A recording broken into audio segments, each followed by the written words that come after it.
Do you want a highlight that will stand out from the old mold? Rising Recruits is here for you. Professional title screens with easy-to-read important information, use of multiple camera angles, professional graphics that emphasize your skills for coaches to see, 4K and high frame rate cameras to capture all the action. Call, email, or visit Small Moments Productions online today. We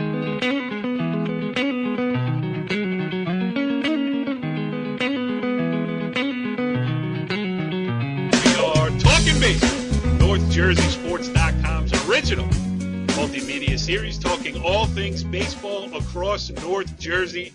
This is Season 5, Episode 5, and though we have been away for a while, we are back with a vengeance here to set up what is still to come here in the state sectional tournament of baseball.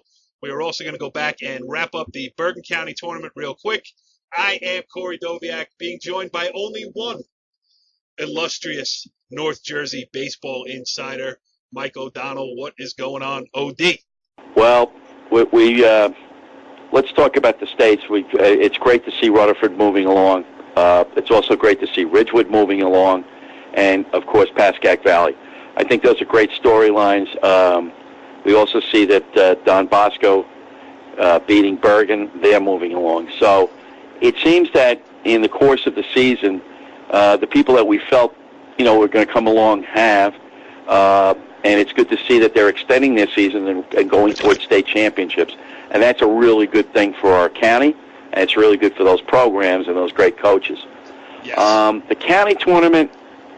Well, let's just say this first. Yes. I am only introducing you because our other co-host, the great Joey Facemask Sutera, has begged out again tonight.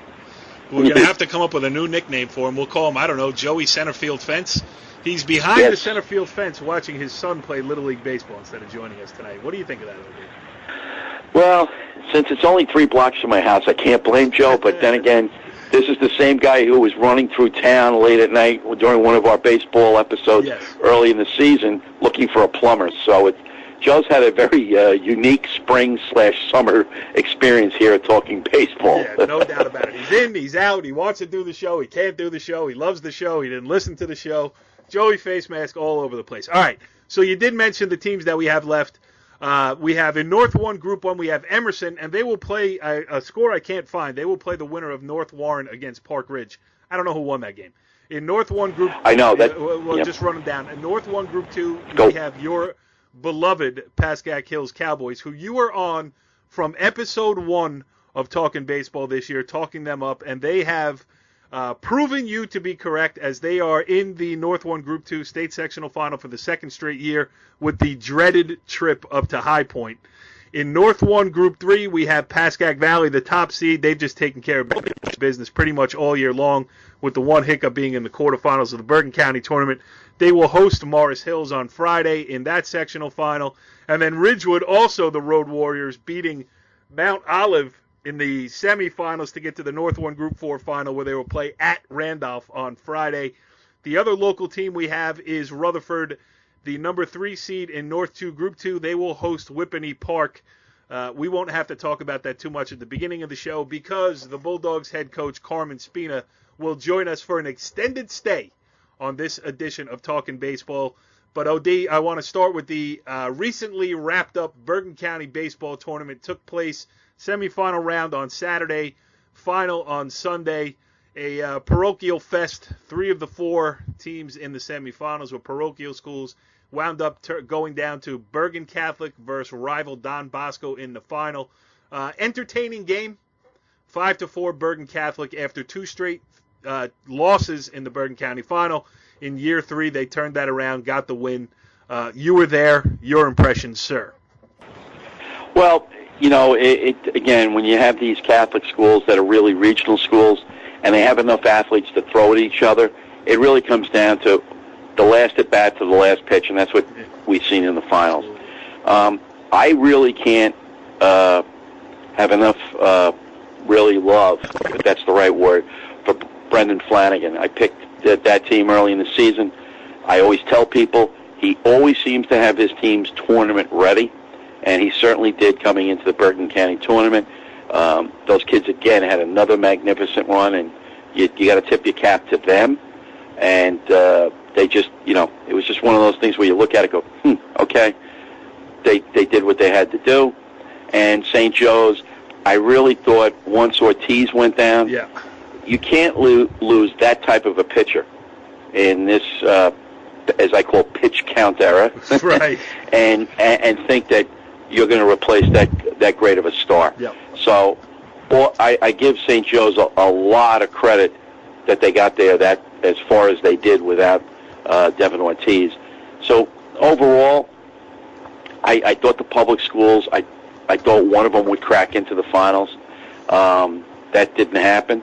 The one thing, and I think we'll talk about it later into the show about the way the county tournament is.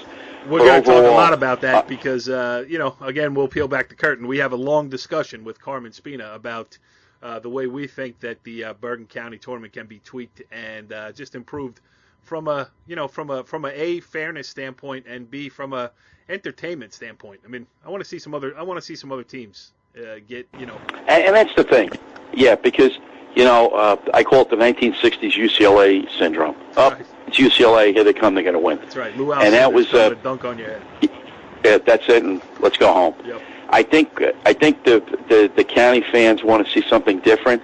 It also energizes the tournament as well. So, but again, overall, as you look at other teams around, Glen Rock had a tremendous season. Correct. I really think that you got to tip your cap to those guys.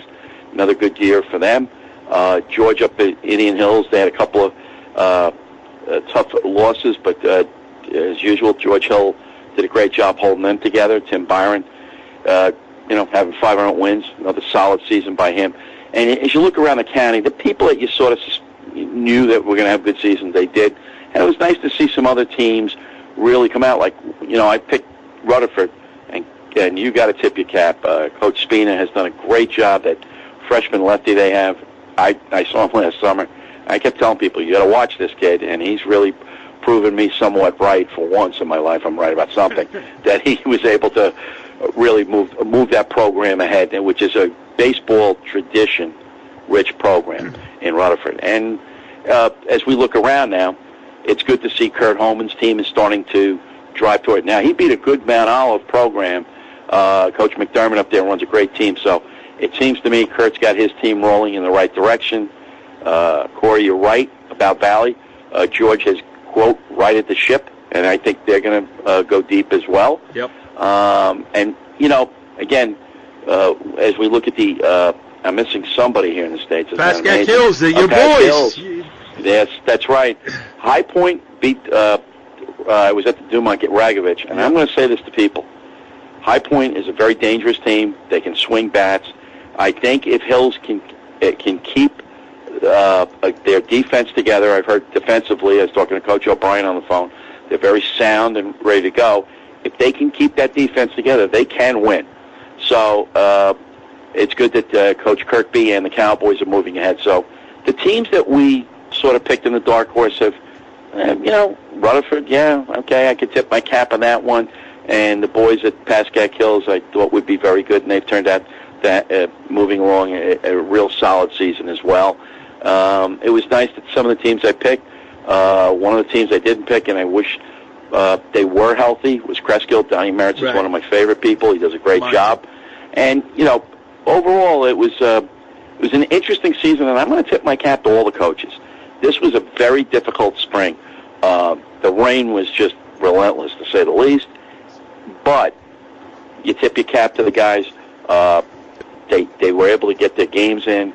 They worked together, to make sure that they were getting their games in. So you can see the camaraderie and the competitive spirit on both sides of the ball here from these coaches. So that's a good thing. Yep. Let me give just before we get to Carmen Spina here, we'll do it in just a minute. Just a couple of things that I want to mention about this state tournament. Pascack Valley is the decided favorite as the home team, the number one seed in North 1 Group 3. And I didn't know anything about Morris Hills until Friday when I showed up to cover them against Riverdale Brandon Flanagan, as you mentioned, is one of my favorite people. So I figured I'll get him on a win on Friday in the North 1 Group 3 state sectional quarterfinals. He's got a 7-run lead against Morris Hills, who looked dead in the water. Looked like they were looking for the bus and the trip back to wherever Morris Hills is. I don't even know. Next thing you know, they come all the way back. They knock off Riverdale 11-7 after trailing 7-0 in the third inning. So, and then they went on the road in the semifinals and beat Montville. So they're coming in playing with house money galore, trying to knock off another behemoth in Pascack Valley. Pascack Hills I saw in the opening round against Demarest in one of the most interesting games that I've watched. This one and the one I'll mention next, but this was crazy. Right. Pascack Hills is locked in a 0-0 game against Demarest. Demarest, a young team. Yes. They're going to be good next year. I have no doubt about that. Maybe a year ahead of schedule. They get into the state tournament at under 500. All they do is go 0-0 with Pascack Hills. And Billy Siegenthaler from Pascack Hills gets to third base. Coach Kirkby sends him home on a straight steal. Now, I think he would have had it, especially if the pitch was high. I think he would have had the base stolen. He got a great jump. Anyway, the Demarest pitcher balks, so the play at home is all for naught anyway. Oh, God. And Pascack Hills wins the game 1-0. All right, so, and then they go on and win their semifinal game. They're in the final, and well-deserved with the road trip to High Point. The next day, after I see a steal at home win a 1-0 game for Pascack Hills, I go down to Woodridge. I see them play against Verona. Part of the reason I wanted to go is because I'm a huge Mike Karsich fan, and I love that Woodridge team. Every time I go down there on the turf behind Woodridge High School, you never know what's going to happen. I mean, I saw 3 games this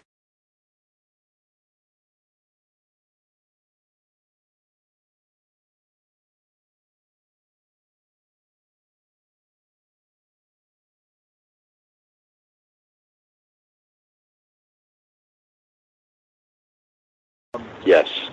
High 80s all the time, low 90s sometime, knuckle curveball, and a slider that starts at your belt and bends to the left just before it hits you. Outstanding pitching performance. He goes just to 25 batters. He strikes out 18 of them.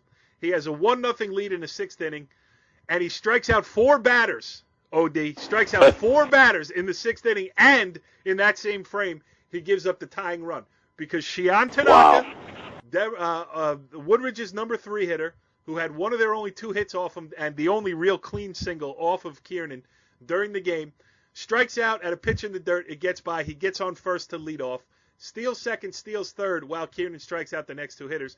And then the day after, Pascack Hills' Kevin Kirkby steals a run with a stolen base at home that forced a balk. Mike Karsich takes a play out of his playbook. He sends Shion Tanaka home. Play at the plate, again, goes for naught. Kiernan is called for the balk. Woodridge ties the game at 1-1, wins it 2-1 in 10 innings. In the last 2 2/3 innings in that game are thrown by a kid named Anthony Trano, who just 2 days before against Pagoda got drilled in the face, broke his nose while trying to bunt the pitch, tips off the bat, hits him square in the nose. He pitches the last 2 2/3 innings for the win with one of those Little League masks that you see. He turned his hat back through 2 2/3 scoreless innings in one of the wildest things I've ever seen. Now, I didn't go down there for the semifinals, and now I wish I had, because Emerson and Woodridge matched up again, and all they did was play a 2-1 game in 12 innings, and again, Emerson came out on top to end a great Woodridge season and put Emerson into Friday's state sectional finals. Did I sum it up for you, OD? Yes, and you got Woodridge beat that pitcher. I heard raves from Mickey Ennis over Livingston. I heard it from a couple of people from Seton Hall Prep. I could go on and on. Yep. And they did beat probably one of the more premier pitchers in the in the state of New Jersey, to say the least. Yeah. And I don't know where that kid is going. Rutgers. Whoever's getting him. Going to Rutgers. Huh? Going to Rutgers. Oh, good. They got themselves one heck of a future star there. It's been interesting. Mike Karsich does an excellent job.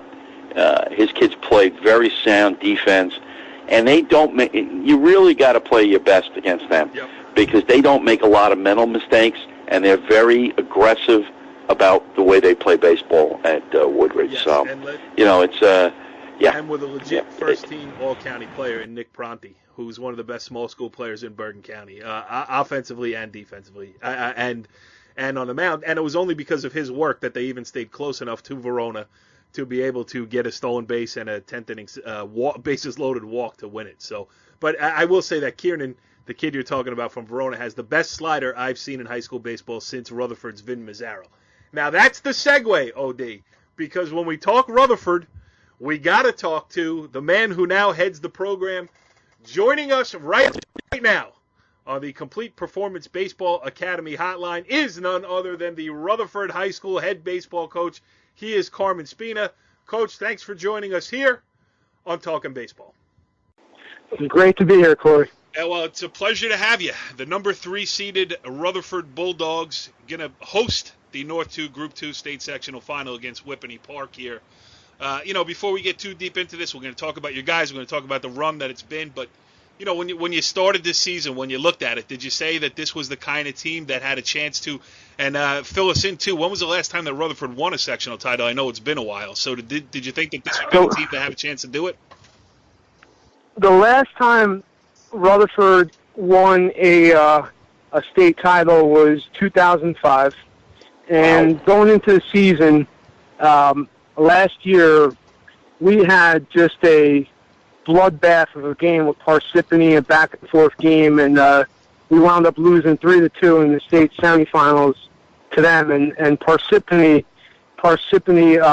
made it to the Group 2 final. So I'm looking at the guys we have back, and I'm saying, we got a solid core of guys returning, and I thought if we got good pitching, that we'd have a shot. But honestly, we lost our 2 best guys from last year, and I honestly didn't think we had enough pitching to get to this point. But the gods kind of shined on me because in March we have a freshman in our gym, and Joe Urbanovich, he used to be the head coach at St. Peter's Prep for 4 years. I mean, I'm sure you guys know him. He's a tremendous coach. And he's like, Carm, you got to come over and look at this kid throw.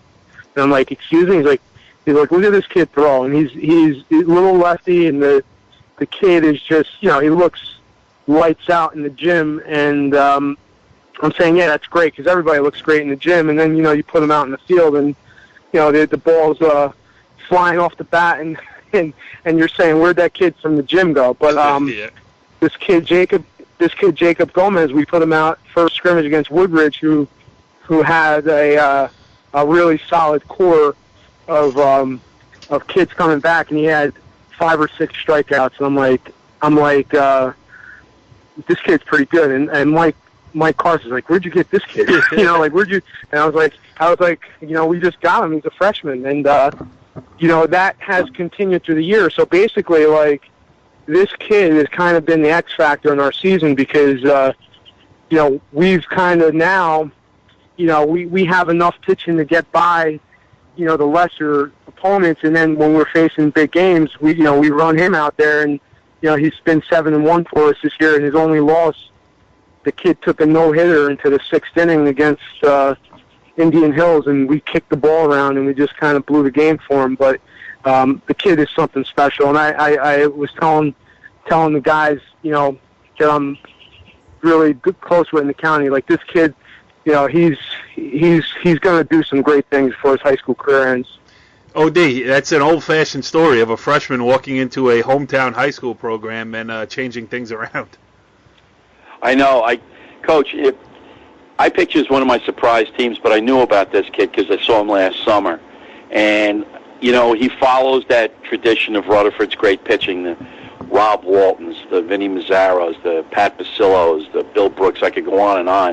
And he's going to be, as I told somebody, the next new Rutherford pitcher that's going to be a standout for you now for the next 4 years. What was the one thing, Coach, it's funny this year because of the pitch count. What was you talked about pitching. Was there a time in this season that you said, okay, I think we can make, I picked you as a dark horse because I thought you had enough coming back, but which game, and you said, you know what, we can make a run at something here? When did it hit you? Well, what happened was we faced Garfield Ace, Mike Gutierrez in the early part of the season, and this kid was phenomenal. He no-hit us, and what happened is we're clinging. We wound up losing a tough game to Glen Rock, and we're basically clinging to life in the conference. Like, we lose one more game, we're finished. And what happens is, we're playing Garfield, and I'm waiting for Gutierrez to come out on the hill, and he didn't pitch against us. For whatever reason, they threw him the day before against Waldwick, and then they pitched their second kid against us, who was pretty good too. I think the kid's name's Cabrera, but we wound up beating them 12-2. And I look at the schedule and I say, you know what, because what happened is, and I'll tell you about the second kid I have, Kelly. What happened is, I looked at the schedule and I said, if we keep playing the way we're playing, we can make something special happen with this season, because we have this shutdown arm, and now, I have this kid Kelly who, I started him as my closer earlier in the year, and I said to him, John, you're my best athlete. I got to keep you at shortstop, but you're one of my best pitchers. I'm going to let you close. Remember, what I used to do with Rex McMillan, years ago? Yeah. He was my best fielder, so I wanted to keep the infield tight. Right. But I brought him in to close games, and I said, hey, Johnny, I'm going to tell you something right now. I said, I'm going to pitch you once we get close to the state playoffs. You're pitching in the state playoffs. And he's like, okay, Coach, I'd love to pitch. So what happens is, we go in to play Glen Rock for the division title, and this kid throws for me. And Coach, I don't know if you've seen this kid throw. This kid is lights out when he's on. I mean, upper 80s fastball, just a nasty, nasty competitor. Comes at hitters, just ferocious. You guys would love to see this kid's mound demeanor. It's almost like a Roger Clemens. He's just angry. He's he wants the ball in his hand. He's tough, and he was lights out against Glen Rock. And then I said to Herbs, I said, Coach, we can do some serious damage in the States with these two guys. And he's like, Carm, you're right, because we play up a lot of times in our schedule, and not to disrespect some of the smaller schools, but you don't see arms like that when you play small public schools. When you do see them, it's a shock. Right. And it happened to us. When we played Garfield, we never saw a kid like that. He no-hit us. We played Ridgewood in the counties, and their kid was lights out. And you have to see enough arms like that to be able to square them up. And that's kind of been the storyline in the playoffs for us so far. Oh, okay. Yeah, and now, go ahead, Abdi, take it. Here's one of the things too, and I'm going to throw this out about the counties. When you walked in, Coach, is there? I'm getting the feeling, not from you, but certain programs. Hey, we're glad to be here. We're showing up, and then if they get knocked off, it's like, okay, but we got there. How do you coach against that, where the kids are like, well, they got such and this is a great program and they always do well, and these guys and those guys. How do you try your best not to get caught up in that as a coach, and then make sure your team knows about that too, saying, hey, we can beat anybody on a given day? Well, what I've been very fortunate to have is most of the kids that I've been able to coach through years, we've had some pretty tough kids, and honestly, if you've ever seen us play, we're really not intimidated by any team or any program, and they want to play against a lot of top schools. So I think we've played Don Bosco in the county tournament, I want to say at least 3 times since I've been coach. And I don't think, I was asking guys, I don't know how many other NJIC schools have played Don Bosco, in the counties or deep in the counties. And we've always competed very well against them. And the mentality I take, Coach, with my guys is we're the last seed. We've been the last seed 2 or 3 times in the county tournament. Let's have some fun and go out there and do some unorthodox stuff, put pressure on people, and let's really make them play our style of play. Like, I'll have a pitcher throw over to first base 7 times in a row, and we'll have the batter pop up on the first That pitch. sounds like a bunch of fun for a guy covering a game. Throws over first base. It's probably the most horrendous thing to watch, but it's, I'm a big believer in, like, you control the tempo of the game. You usually win the game, so, like, if we're playing a school like that, like, just like basketball, you want to slow those big pressing schools down. Like, we try to slow them down, and we try to make them play at our level. And listen, I always talk to Nick about this. Like, it works for a while, and then you run out of the horses, and you're waiting for that one big inning where they could open it up on you. But, like, we made it to the Final Four twice with that kind of mentality. Like, let's go out, let's have fun, let's steal, let's run, let's bunt, let's take third. We'll suicide squeeze. We'll do anything we can that the other schools don't have to do. And they're like, what the hell are these guys doing? And we've won a lot of games in the county like that. But the thing is, like, and I say this all the time, like, you live by the sword, you die by it. So, like, some of the stuff looks good, but when it backfires on you, you look like a jackass there in the coach's box. But, hey, I coach every game to win. I'm not leaving anything on the field. That's always been my attitude. No, that's good. You play like to win the game. But yeah. So you got Whippany Park at home, which is nice too. I mean, the skin infield down there at Memorial Field is something that opponents aren't used to. If the weather report says it's going to be 75 and sunny, then you only need 2 jackets because it's going to be 45 and windy. It's brutal down there. How important to get this game at home on Friday? It's huge. I mean, I always say it's like having a 2-run advantage for a game starts. I mean, you watch the kids warm up in infield, outfield, and it's like we have no fence.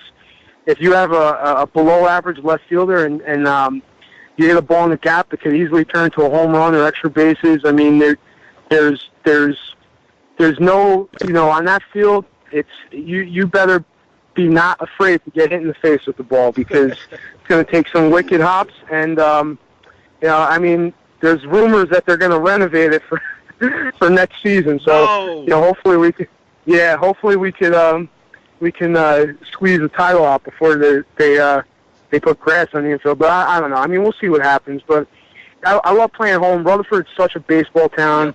We played Hanover Park. There had to be 1,000 people at the game.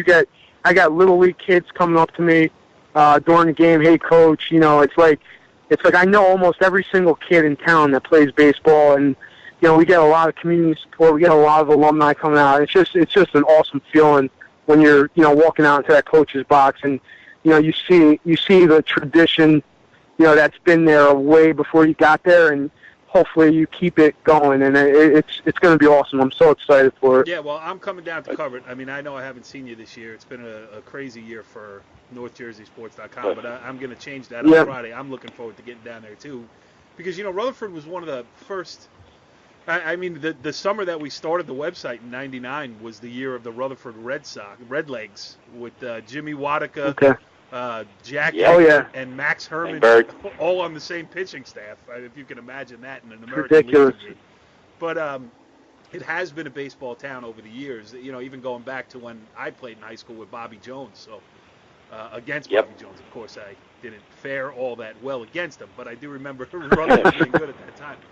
So it is a little bit surprising when you say I haven't won a state sectional championship since 2005.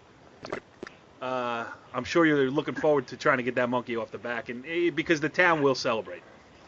Yeah. Oh yeah, definitely. And it's as I took over 2008, and we've been an eyelash away a bunch of times, and it's like, it's just I've been waiting for this. We've been waiting for it, and hopefully things go our way. But the best thing is, Corey, it's like I must have, after we beat Hanover Park, I must have gotten 20, 30 texts from different coaches, Coach, go get it, you deserve it, all this stuff. And it's a great feeling when you have respect from other coaches in the area like that. Give us. Go ahead, O'Day. Sorry. Yeah. Well, one thing, Coach, hearing that they may fix that park, I used to call that skin infield Astro dirt because it was just, oh boy, you saw the hops coming up. But I'm glad you carried that tradition. The one thing, many years ago when I was with Coach Ennis and Rutherford, they had the team that went and won the national championship in the senior Babe Ruth with Rob Walton and Basillo and those kids. I always said about Rutherford kids, they never looked at the scoreboard because they just kept playing and coming.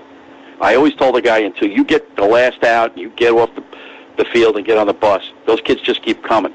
And I'm glad to see, and I've watched your teams, you've kept that tradition not just alive, but it is still going strong, because the one thing I've always admired about your teams, Coach, is they're very competitive, and they never look at that scoreboard. You've kept that tradition going. These kids just keep coming, and they want to play, and they want to do well. And I'm pulling for you too, like everybody else in the county. We'd like to see our own, because sometimes people say, well, you talk about that county tournament, but you look around and you win that state tournament. We've seen it happen time and time again. People, wow, they were really good. And again, it's one of those times when you get into a nice role and you start to compete, and then you see these other. And by the way, I know Whippany Park because of coaching summer ball. You're not playing the Sisters of the Poor down there either. Whippany Park, Hanover. They're all solid programs. Definitely. We just had we played Hanover Park. We won in 11 innings, and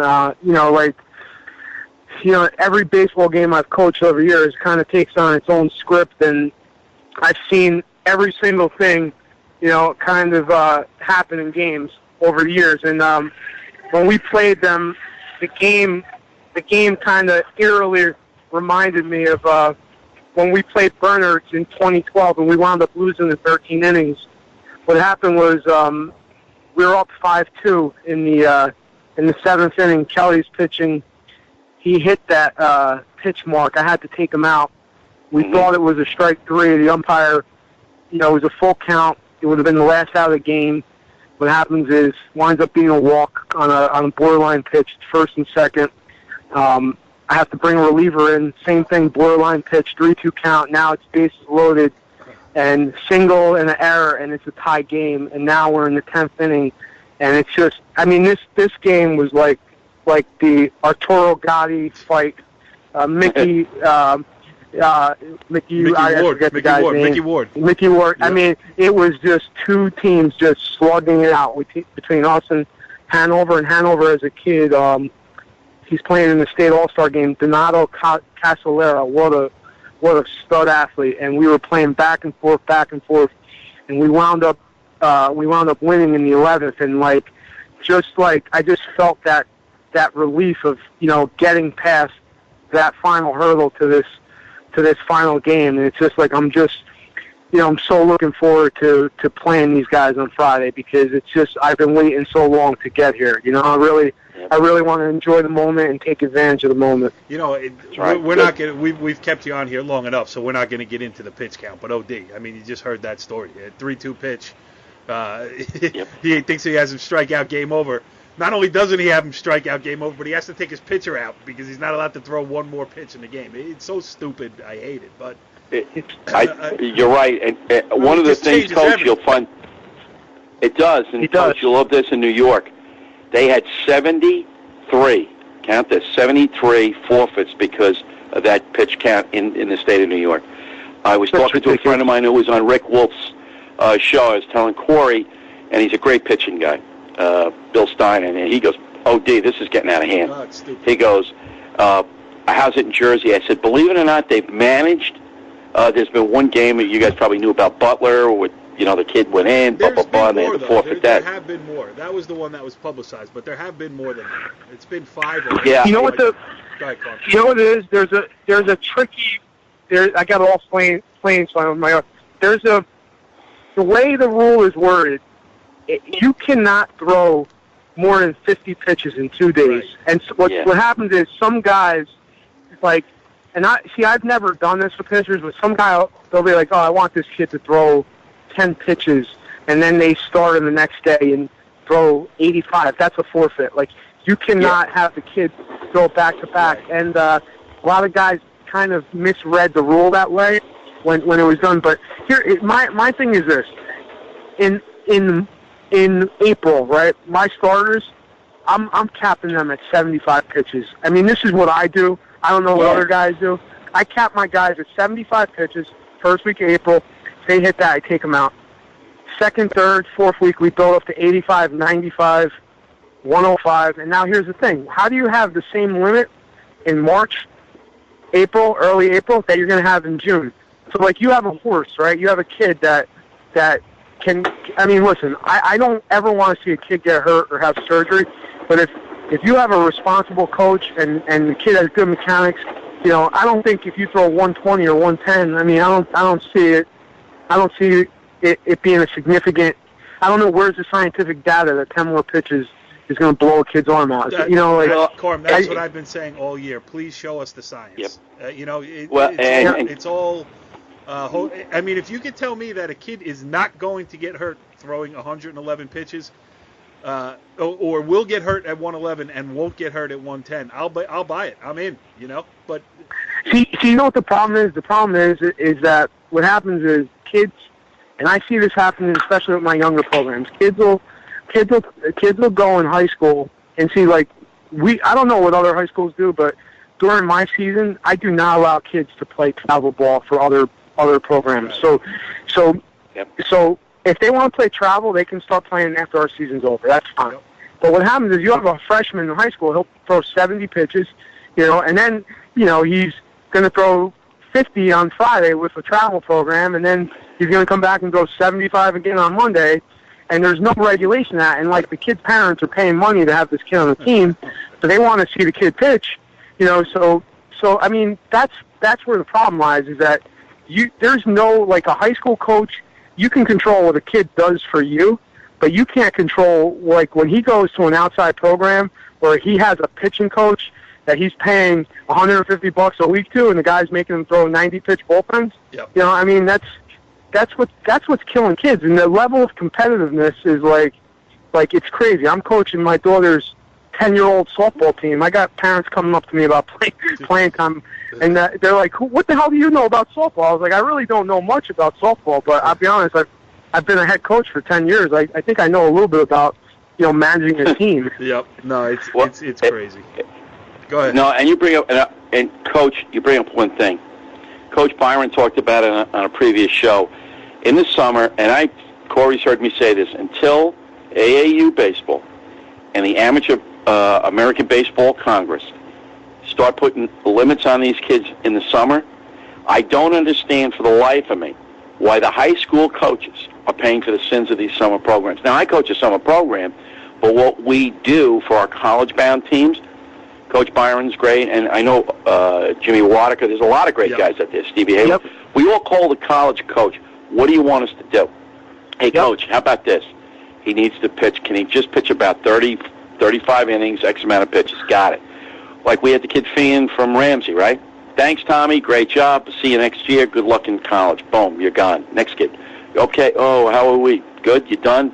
We called you, Coach. You done today? Thanks a lot for playing for us. Get out of here. That's the things that responsible coaches do, and high school coaches. Coach Spina, you just said it. I've never seen in the 49 years I've been looking at this, I think I can name about 3 coaches that abused a kid. 3. Yeah. The rest of them, not even close. Guys like yourself, and I could go on. George Hill up at Indian Hills, Mickey Hunt, another great one at Ramapo. You guys all protect these kids' arms. It's in the summer, and Tim Byron's right. Hey, you want to go to Florida? They got guns down there. Kid starts thinking he has to throw 95 miles an hour. Well, I got some news for you. If you saw the cover of Sports Illustrated last week, and Corey, I'll send it to you and to you, Coach, the curveball's back in style. Why? It can be thrown right, and there's really no strain to the arm. Yep. I go back from what I learned from Coach Ennis. I don't care how many pitches you throw.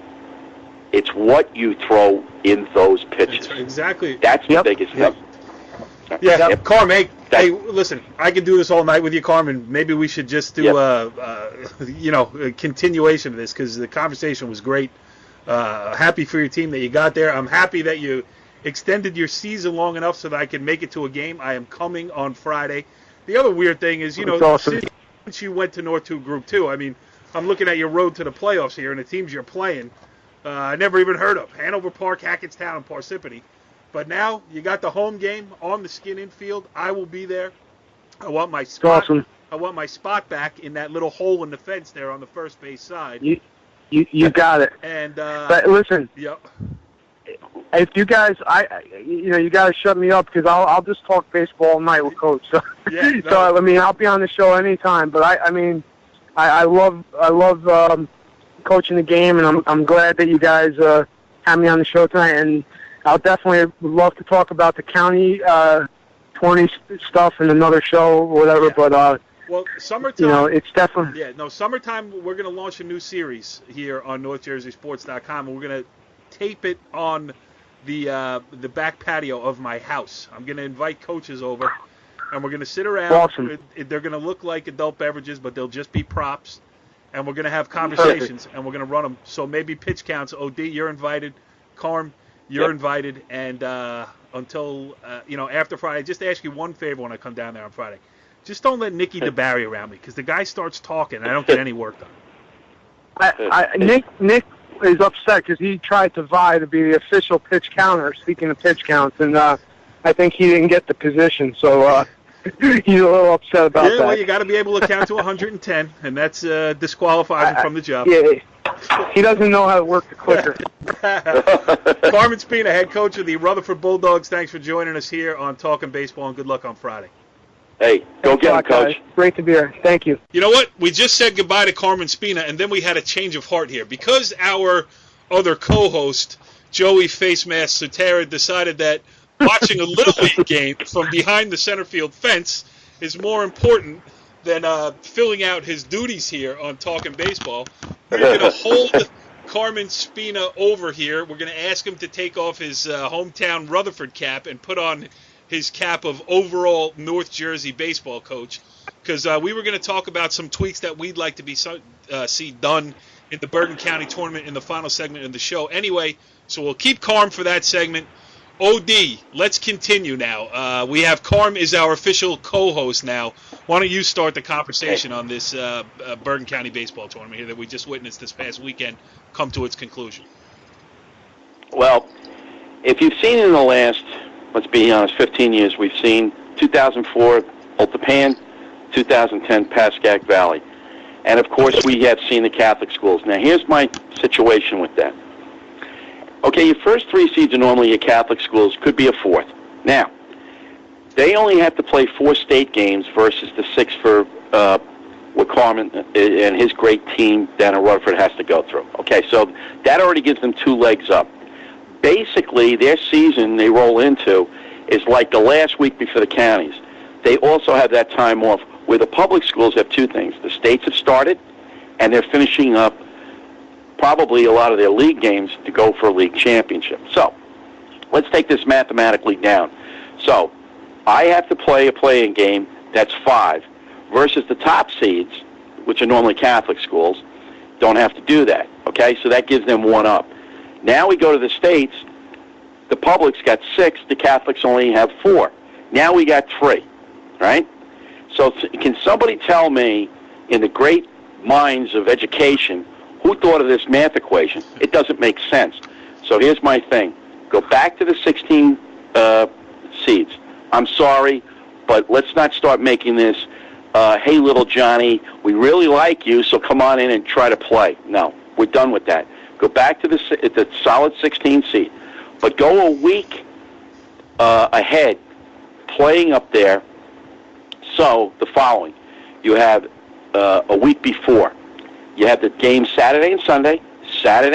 Now you got a week off. So you're playing around the 16 and the quarterfinals on back-to-back nights to open the tournament. Right. Okay. Then you take the week off. Now you come back to that weekend. There'd be more public schools to say, you know what?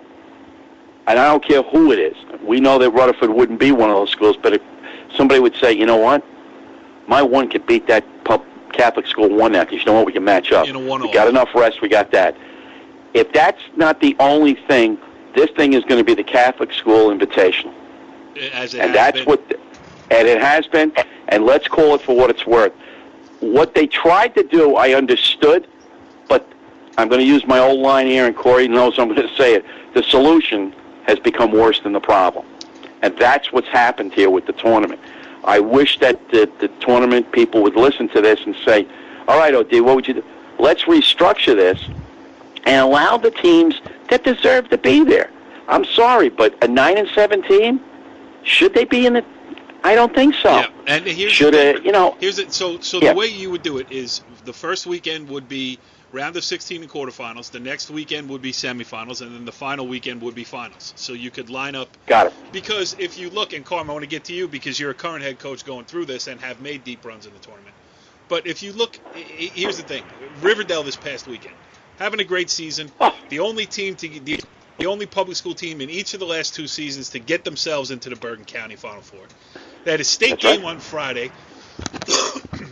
Excuse me, because it got pushed back, by rain.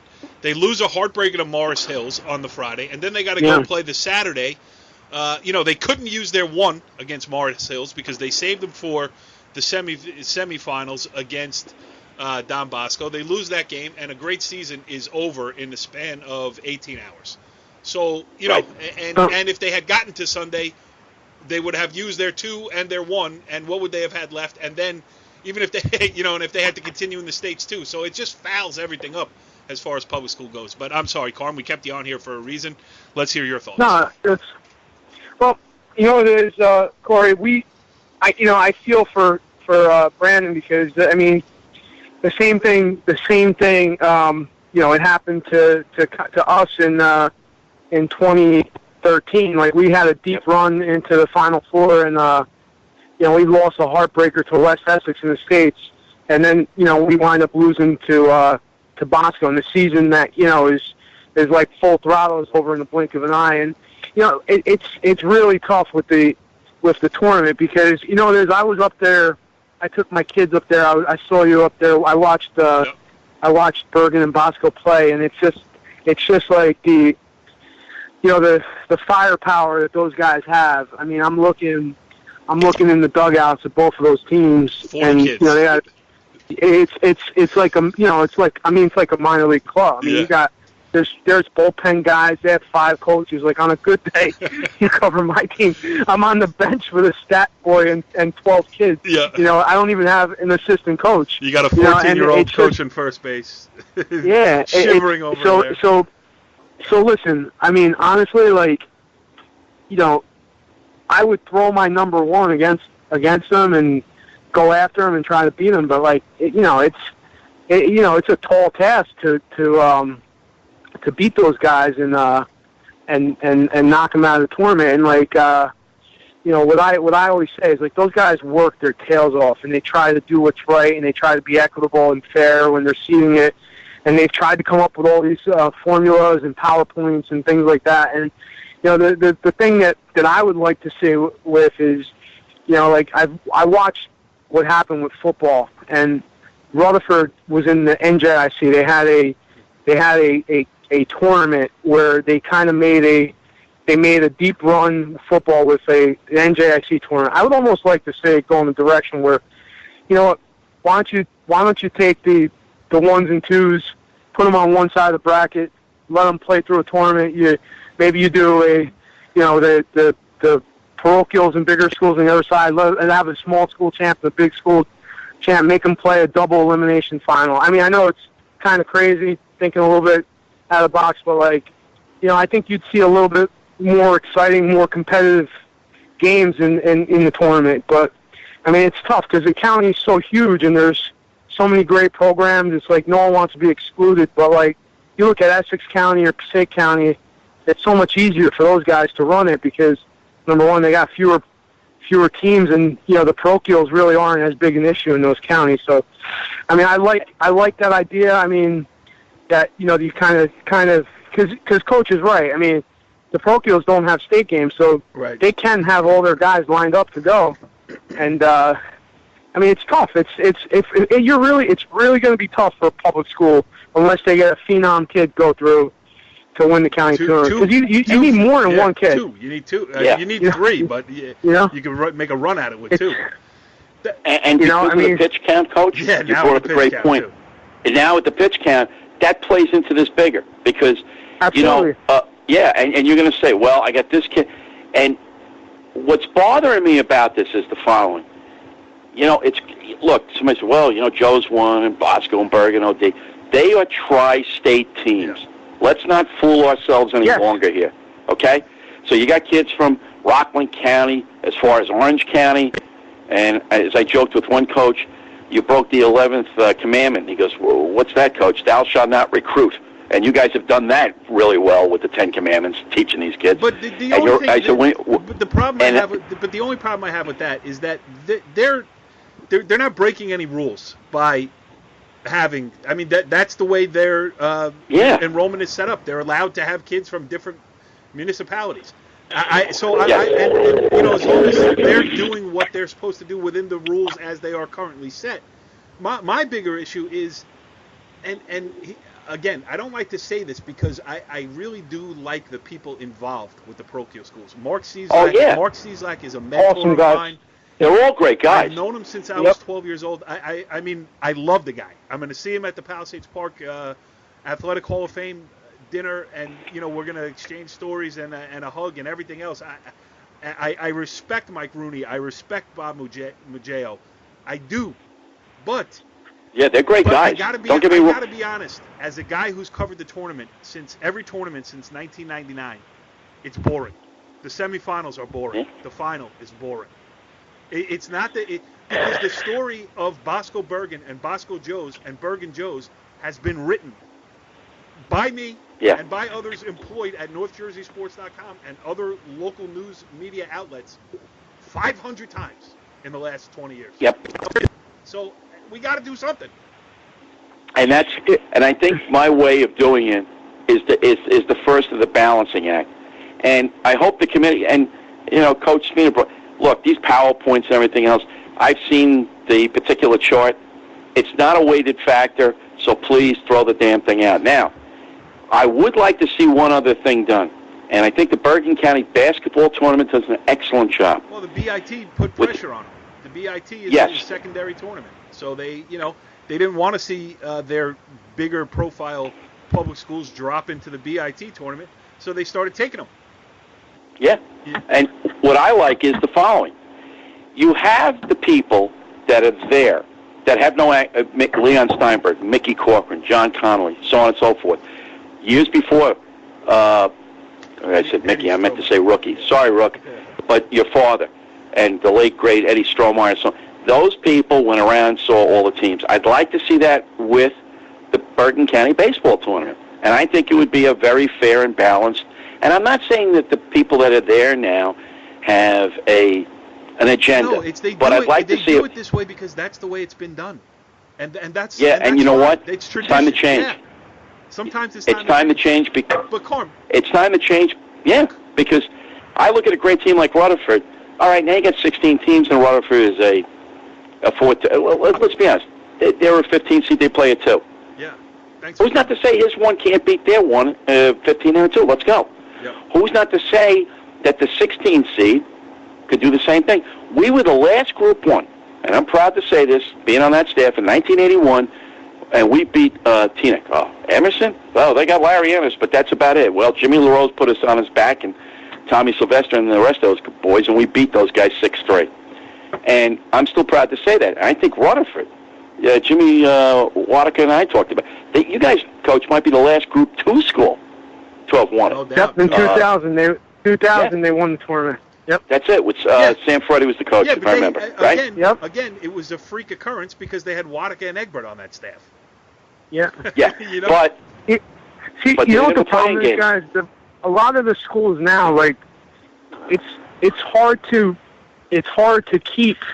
Like, even me, like, we got a great program, but I'm fighting with, trying to keep kids from going to St. Peter. Not even the Bergen County parochials, and it's like, if you lose one kid for like a small town, like that's a devastating impact. Like you lose guys, but I mean, it's tough because, like, if you look at the, not just baseball, but like football, wrestling, every single sport in Bergen County, I don't know what happened in basketball, but the parochials are, yes, they kind of are dominating, so it's tough, it's, I don't know if they would ever do a public champion versus a private champion, something like that. That's not a bad idea, Coach.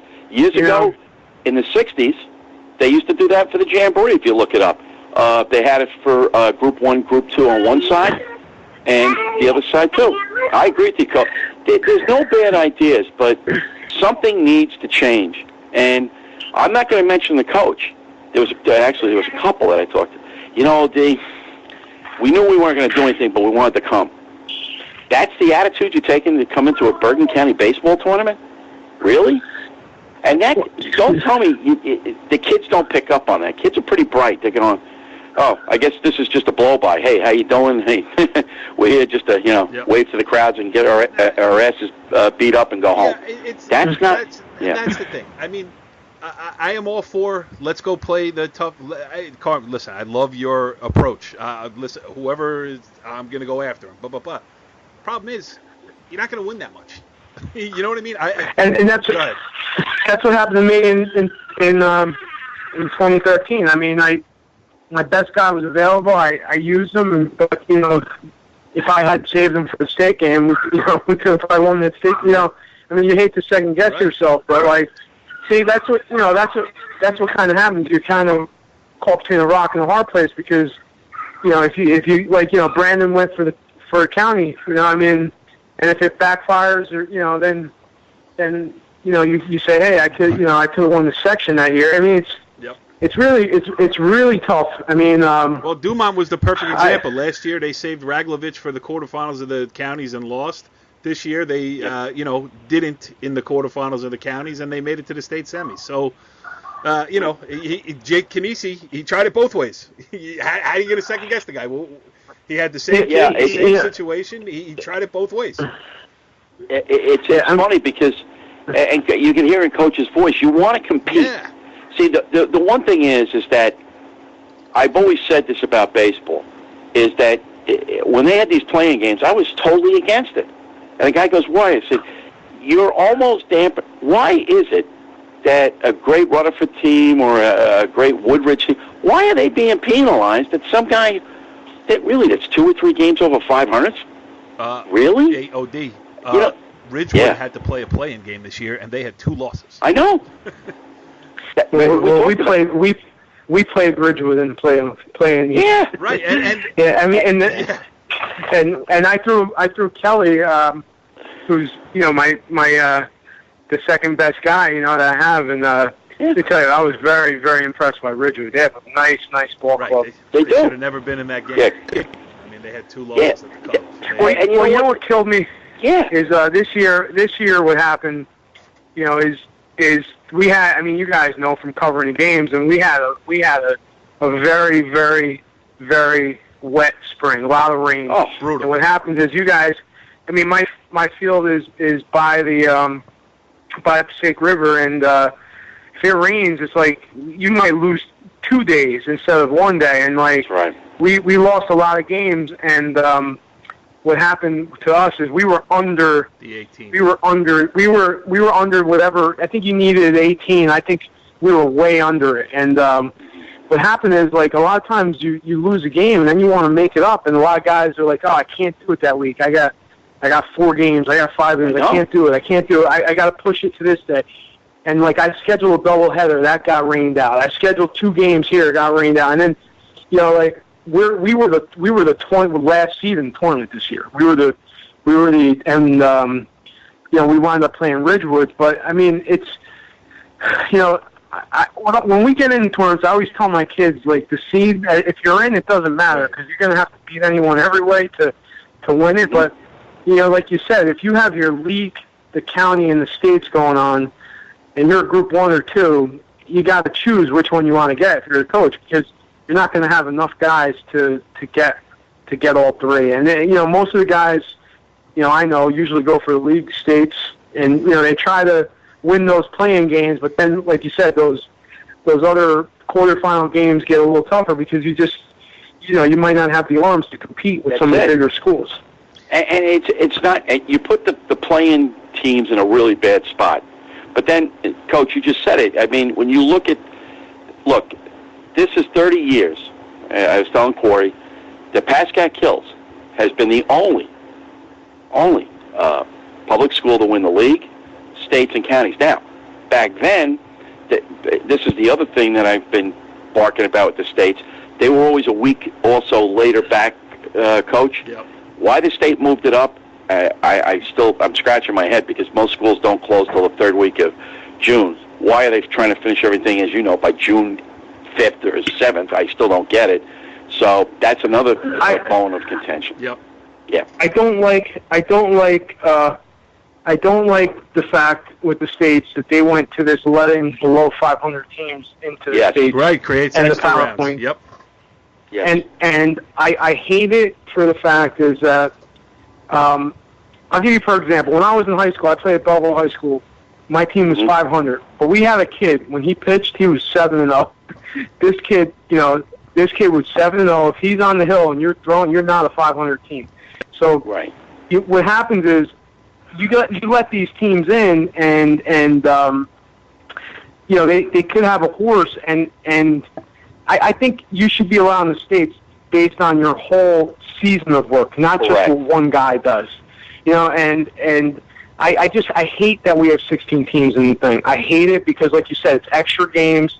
I think it's I got to drive all over Morris County trying to find these schools to scout them, and it just I wish it was like they did it back the old way. You have to be above 500. Number one. Number two, if whatever it works out, it works out. If you have 10 teams, you have 16 teams, you have 20 teams, so be it. But I hate that they just fill the bracket up. And then, like in my section, like some years we're playing some of the Newark schools and that are in the tournament, and like we're beating them by 20 runs in the second inning. Not trying to beat them by 20 runs. No. And that doesn't do good for anybody. That doesn't do anything for the game. Right. So I don't like that they've gone to this approach with baseball. I just think that if it's not broke, don't fix it. Just leave it. I agree. Leave it alone. I mean, I thought it was great. I mean, there's nothing more exciting to watch, I think, than a great high school baseball game. But I don't like that they're putting so much emphasis on all these PowerPoints and all this nonsense. PowerPoint's a football thing. It's not a baseball thing. Yeah. No, and you know what, Coach, you just said it's the eye test.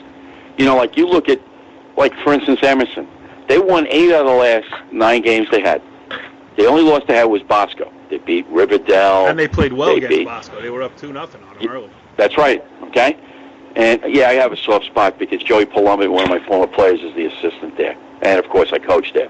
But bottom line was, the way this was seated was it's just head scratching. And don't laugh, you both of you. I've written this thing down, and I've hit it almost on the mark the last 4 years. And the guy said to me when I faxed it, he goes, "Oh, D," I go, "I could tell you, you're trying to do the right thing, but this thing it's unraveled in front of itself because it's not fair for the people." You look at it, and Coach is right. There's certain guys, and by the way, there are certain guys that dodge games that I know down south. I was told this by numerous coaches. Oh, because you know why? We'll get a better seed in the state. Right. So here's the other part to the state. You're rewarding bad behavior because the guy only wants to play 2 games a week, and then he's telling you, "Oh, my field's underwater," and all that. I said, what do we got? The Oakland Raiders again? They turn the sprinklers on when they need to? I mean, I really, it's just. Yeah, and who gets penalized is guys like Mickey Hunt, who says any day, any time, any place. Yeah. And then he's below 500. He doesn't make the county tournament because he decided to play Bergen Catholic at St. Peter's Prep instead of Sisters of the Poor and Friends of Mercy. And that's what I like. Yep. That's the guys, and Coach Spina and Byron. A lot of these guys, they're great coaches. What's bugged me about the tournament is, like I said, when they went to fix it, and Joe Sutera and I and Coach, we're going to have a show on this because I think we can come up with some solutions if people are willing to listen. because we want to make it better. Yep.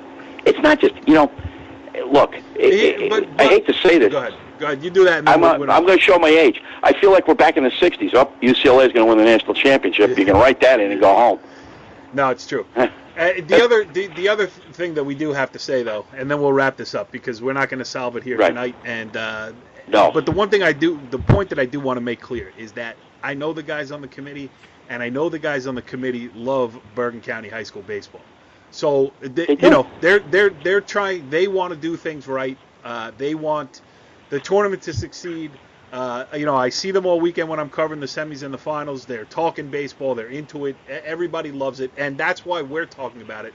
Because I love, when I said it was boring before, it's because I'm angry about it. I want some storylines. I want Carmen Spina's Rutherford team to make a run to the semifinals. Those are great things to write about. Great personalities to cover. Great thing.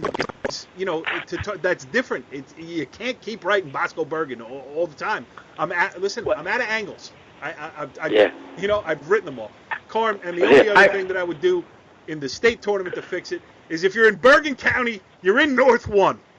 None of this North 2 stuff. You drop off the map. You know what I don't understand? Now, you guys figure this one out. I live in Nutley, who's in North 1. They're in North 1, which is a town across the river from Rutherford. Right. And Rutherford's in North 2, but, Whippany Park is in North 2. I don't understand where they make a cutoff line on, but I mean North 2 is Hackettstown. I want to say must have taken them an hour and 15 minutes to just drive to play us the other day. I mean it's exit 19. That's way out there. 19 off of Route 80. I've driven there many times. It's crazy. Crazy. It is, and that's again. They tried to fix everything with football, and I'm going to go back to the old days. I'll tell you, the quickest. This was Mike O'Brien's idea years ago, and it should have worked. Wayne Hill should have went back into Passaic County. The NNJIL was gone anyway. You pull Paramus into the NBIL. You send Pascack Hills down to the BCSL American, where Rutherford used to be, right, Coach? You split it in half, right? You're done. Yep. This whole thing. Oh, yeah. Don't get me started on that. I miss that league so much. We have NBIL Division 1 and Division 2, BCSL, American, National, and Olympic, and everything's fixed. It's done. We're mixed with Passaic County, and it's like we're outcasts now because it's half our league is Passaic County and half Bergen. So, but I miss playing against Brandon Flanagan and those old days coaching against Coach Yurko. Yep. Man, there's some heavy hail going on outside right now. And here's the best part, Coach. You had rivalries. Yep. Your guys got, hey, we're playing Westwood. Let's go.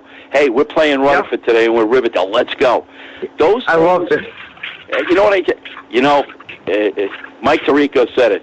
They took the poets out, and they took the rivalries, and somebody said, who the heck are they? Yep. That's what it's come down to. They come off the bus, and you're going, who are these guys? No, it's absolutely true. All right, so we've gone long here on our return edition of Talkin Baseball here on NorthJerseySports.com. We've kept Carmen Spina well past his allotted time. He's got a state sectional championship to win on Friday. So, Carm, for the second time this evening, we say thank you for coming on. Thank you, sir. And no, you're welcome anytime, guys. And the only thing left to say is thanks for joining us here on Talkin Baseball. Follow the leader.